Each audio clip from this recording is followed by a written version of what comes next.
My name is Sarah Thompson, and this is my story, a story of betrayal, pain, and ultimately, triumph. I'm 38, a single mom living in a quiet suburb of Chicago, raising my 2 kids, Emma and Jake. Life hasn't been easy, but nothing prepared me for the betrayal that came from my own family. I grew up in Maplewood, Illinois, a small town where everyone knew each other's business. My parents, Linda and John Thompson, were high school sweethearts who married young, and had me soon after. 2 years later, my brother Michael arrived, completing our family, at least on the surface. From the outside, we were the picture-perfect American family. Mom was the queen of the neighborhood, hosting bake sales, organizing church events, and always smiling for the cameras. Dad was an accountant, quiet and hardworking, providing a comfortable life in our cozy house with a white picket fence. But behind closed doors, things were different. Mom had a way of making everything about her. She craved attention and admiration, often at the expense of others. Dad, kind but passive, let her take charge of everything, including how she raised us. And that's where the trouble began. Michael was her golden child. He could do no wrong in her eyes. He was charming, athletic, and smart, everything a parent could want.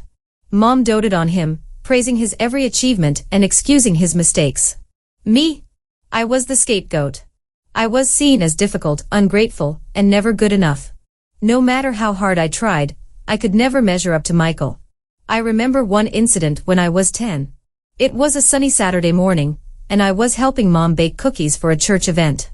Michael was outside playing basketball with his friends. Suddenly, the smoke alarm went off, and smoke poured out of the oven. "Sarah, what did you do?" Mom screamed, rushing to turn off the oven. "I don't know, Mom," I said, confused. I followed the recipe exactly. But she wasn't listening. "You always ruin everything. Look at this mess." Michael came running in, drawn by the commotion. "What happened?" he asked innocently. "Your sister burned the cookies," Mom said, her voice dripping with disappointment. Michael looked at me sympathetically, but I saw a flicker of satisfaction in his eyes. He knew he was off the hook again, while I took the blame. That night at dinner, Mom served Michael his favorite meal, meatloaf and mashed potatoes, while I got a smaller portion of leftovers. "You need to learn to be more careful, Sarah," she said. "Maybe if you paid more attention, things like this wouldn't happen." I ate in silence, feeling the weight of injustice settle on my shoulders. It wasn't the first time, and it wouldn't be the last. Another memory sticks with me from when I was 15.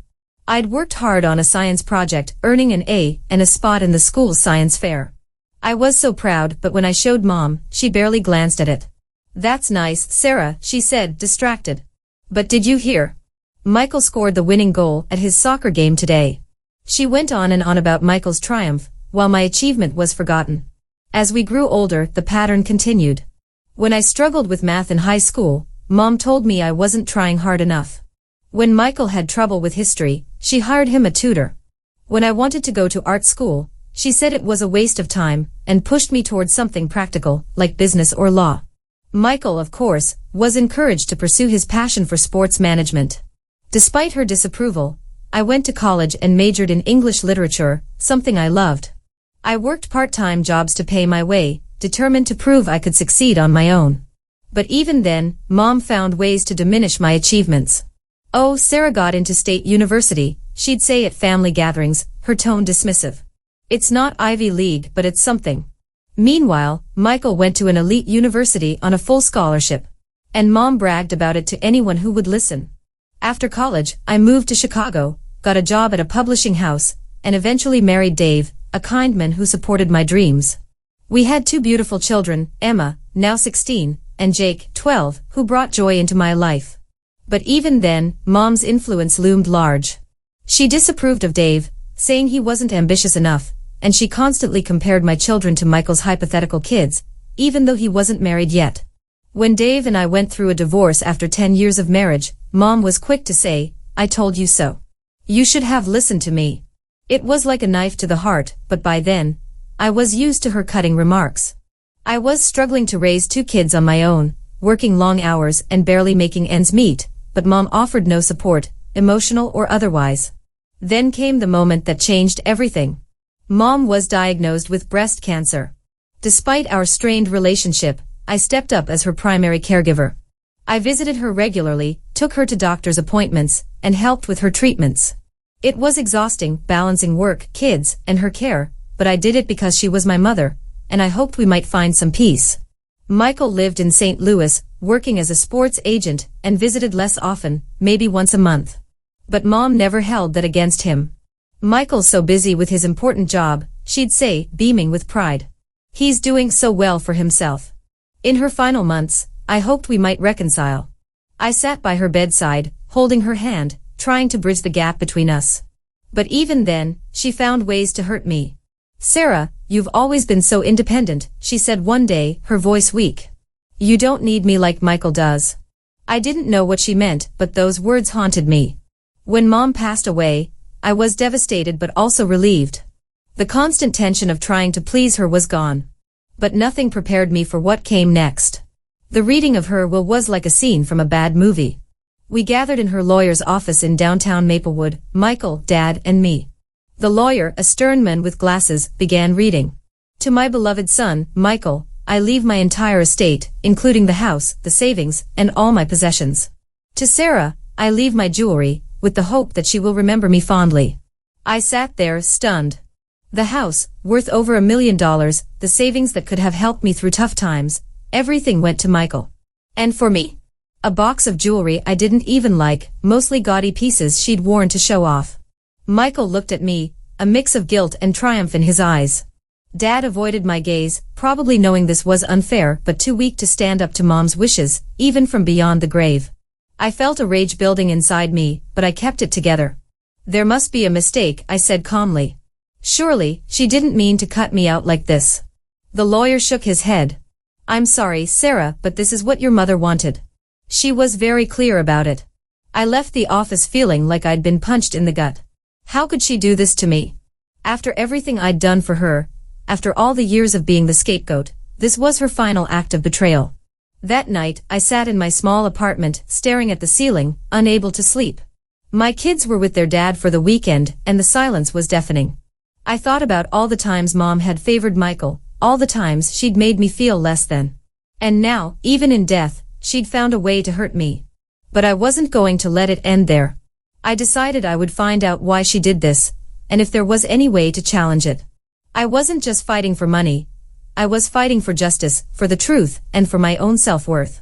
The days after the will reading were a blur of anger and disbelief. I couldn't stop thinking about why Mom would do this to me.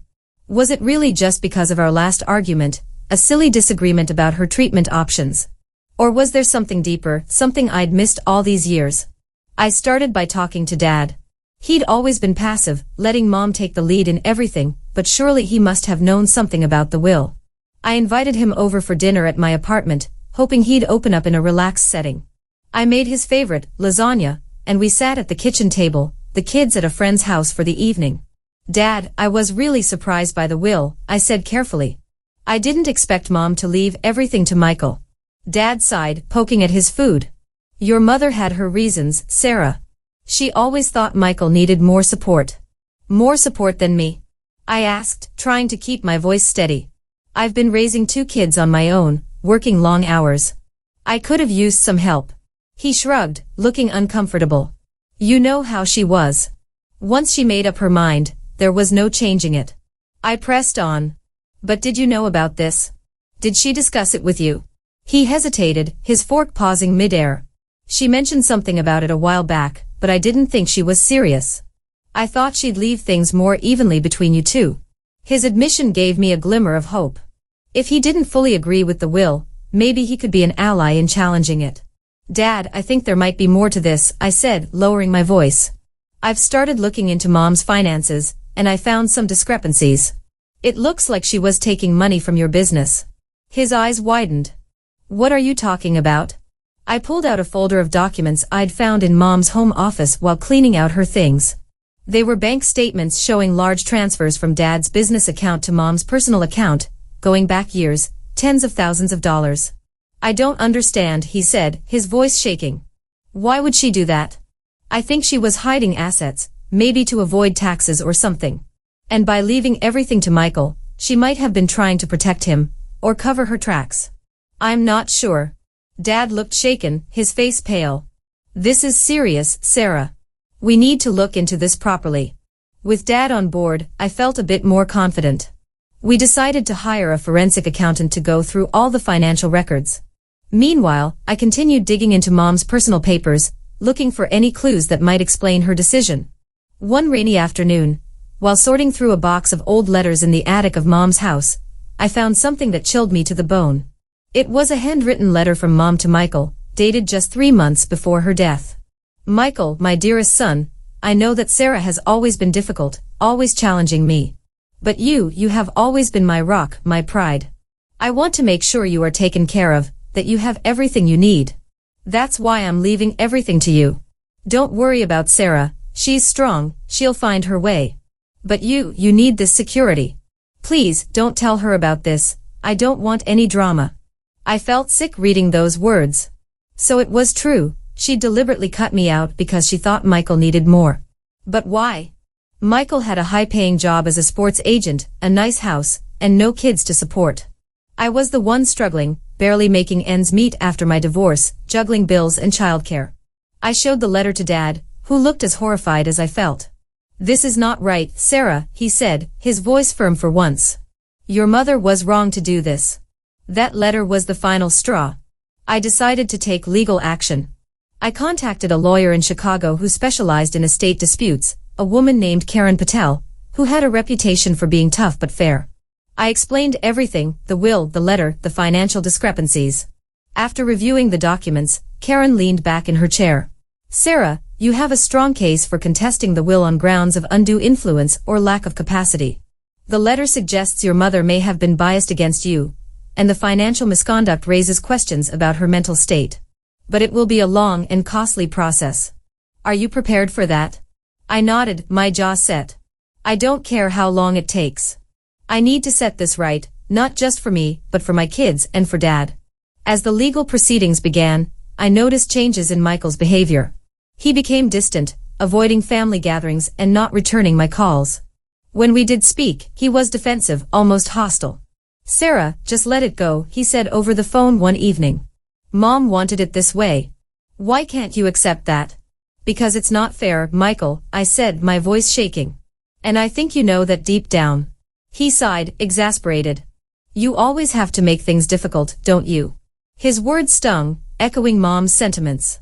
It was clear he was choosing to side with her, even in death. But I wasn't going to back down. I had truth on my side, and I was determined to fight for what was rightfully mine. Meanwhile, my personal life was a struggle. The divorce had left me financially strained, and the legal fees were piling up. Emma and Jake sensed something was wrong, even though I tried to shield them from the drama. One night, Emma, my 16-year-old, sat me down. Mom, what's going on with Uncle Michael and Grandpa? You've been so stressed. I sighed, deciding to be honest but gentle. Honey, when Grandma passed away, she left most of her things to Uncle Michael, and I think that wasn't fair. I'm trying to fix it, but it's complicated. Emma frowned. But you took care of Grandma when she was sick. Why would she do that? I don't know, sweetie, I said, my heart aching. Sometimes people make choices that hurt others, even if they don't mean to. Emma hugged me tightly. I'm proud of you, Mom. You're fighting for what's right. Her words gave me strength to keep going, even when the road ahead felt endless. The legal battle dragged on for 9 months, each day filled with stress and uncertainty. Depositions, document requests, and court dates became my new normal. Karen, my lawyer, was a lifeline, guiding me through the process with calm determination. Meanwhile, my relationship with Michael deteriorated further. He stopped coming to family events altogether, and our rare conversations were tense. I missed the brother I'd grown up with, the one who'd once shared secrets with me under the stars. But that Michael seemed gone, replaced by someone who saw me as the enemy. One evening, I decided to confront him directly.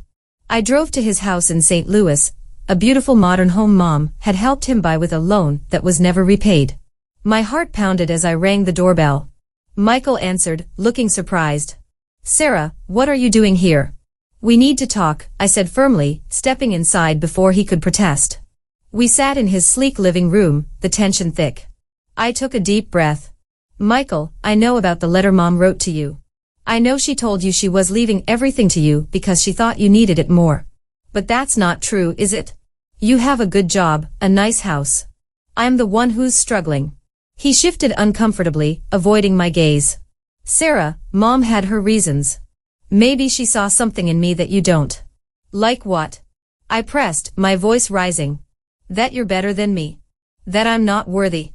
He didn't answer, just stared at the floor.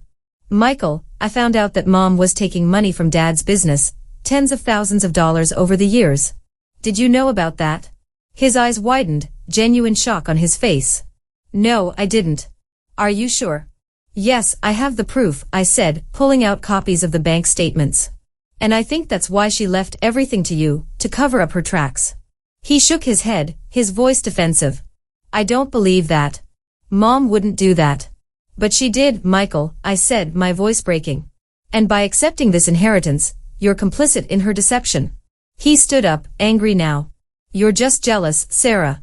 You always have been. You can't stand that Mom loved me more. His words hit me like a slap. I stood, trembling. Is that what you think? That this is about love? It's about fairness, about what's right. Well, the will says it's mine, so it's mine, he snapped. End of story. I left his house feeling more determined than ever. If he wouldn't see reason, I'd force him to face the truth in court. The court date finally arrived. I sat in the courtroom, my lawyer by my side, as we presented our case. We showed the evidence of Mom's financial misconduct, bank statements, the forensic accountant's report, and the letter she wrote to Michael, which suggested bias and manipulation. Michael's lawyer argued that the will was valid, and that my claims were baseless, painting me as a bitter sister trying to steal her brother's inheritance. It was painful to hear, but I stayed focused. Then came a pivotal moment. Dad took the stand. He testified about how Mom had controlled the family finances, keeping him in the dark about major decisions. He admitted he'd suspected something was off, but had been too afraid to confront her. He said he believed the will didn't reflect her true intentions when she was of sound mind, especially given her illness and medication. His testimony was powerful, his voice steady despite the emotion in his eyes. I could see the judge taking note, her expression thoughtful.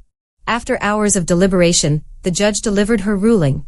Based on the evidence presented, including the financial irregularities, and the letter indicating potential bias, I find that the will was subject to undue influence, and does not reflect the testator's true intentions. The estate shall be divided equally between Sarah Thompson and Michael Thompson, after restitution for the misappropriated funds. I felt a wave of relief and vindication wash over me. Tears streamed down my face as Karen squeezed my hand. I'd done it, not just for myself but for the truth. Michael was furious. He stormed out of the courtroom without a word to me, his lawyer trailing behind. Dad came over and hugged me tightly.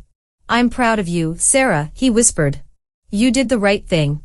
But even in that moment of victory, I felt a pang of sadness for the family we'd lost, the one we'd never really had. I meant it. My revenge wasn't about getting back at my family, it was about reclaiming my power, my self-respect, and my place in the world. That's the best revenge of all. If you liked the video, then hit the like button and subscribe our Twisted Revenge Stories channel for daily revenge stories.